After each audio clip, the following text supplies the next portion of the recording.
La coalition des organisations de la société civile pour l'émergence du Congo et de l'Afrique, COSECAF en sigle, avec sa devise « Justice, Unité et Travail », avait organisé une conférence de presse le vendredi 21 juin 2024 dans son siège national à l'IPN. Le président national, Valère Mangituka, a expliqué le but du dépôt de leurs mémos et pétitions qui jusqu'à présent, leur préoccupation n'est pas encore résolue dans le délai constitutionnel.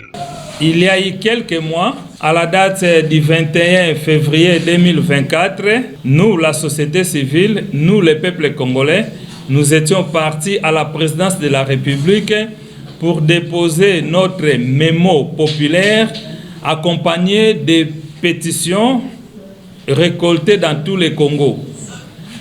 Notre démarche est soutenue par l'article 27 de notre Constitution qui stipule que le peuple a le droit de notifier aux autorités ce qu'ils veulent comme changement et les autorités ont le devoir de leur côté de leur répondre dans un délai de 90 jours. Donc la pétition et le mémo qui sera encore réélu par notre secrétaire général a été déposé à la date du 21 février 2024. Et aujourd'hui, au moment où nous parlons, nous sommes le 21 juin 2024. Donc, le délai constitutionnel donné aux autorités congolaises est déjà parti.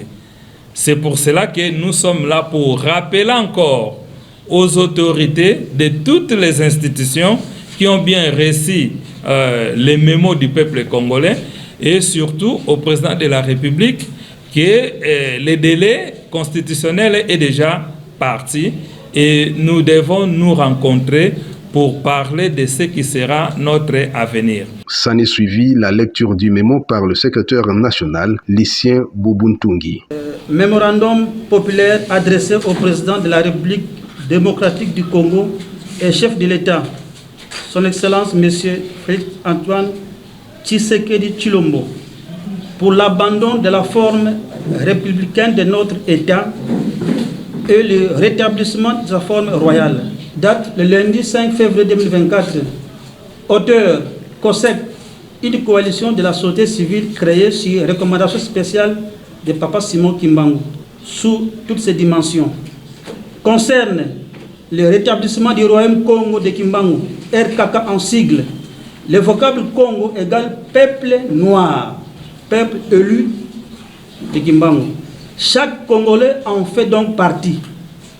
Transmis copie pour information à l'honorable président du Sénat, à Kinshasa Lingwala, honorable président de l'Assemblée nationale Kinshasa Lingwala, son Excellence, Monsieur le Premier ministre et chef du gouvernement, Monsieur l'administrateur général de l'ANER, président de la Cour constitutionnelle, Sa divinité Papa Simon Kimbangu Kiangani, chef spirituel de l'église kimbanguiste, Fumudifi Mantino, président du Conseil supérieur de l'autorité traditionnelle. Après l'exposé et la lecture du mémo par le membre du comité directeur, les journalistes ont saisi cette opportunité pour poser leurs questions. Point de presse auto sala lelo. Ezapona ko rappeler bango que en accord avec la constitution en vigueur en République démocratique du Congo, na ndenge peuple apesaki bino masolo ya koluka Congo ya sika esengelaki bo répondre biso avant le 21 mai. Donc, le 21 juin 2024, nous faisons rappel aux autorités politiques que vous avez des documents que le peuple du Congo, dans les 4 coins du Congo, a signé la pétition en accord avec la Constitution dans son article 27. L'hymne national, comme ça a été au début, a clôturé cette conférence de presse. Et pour le bon, prenons le plus bel élan.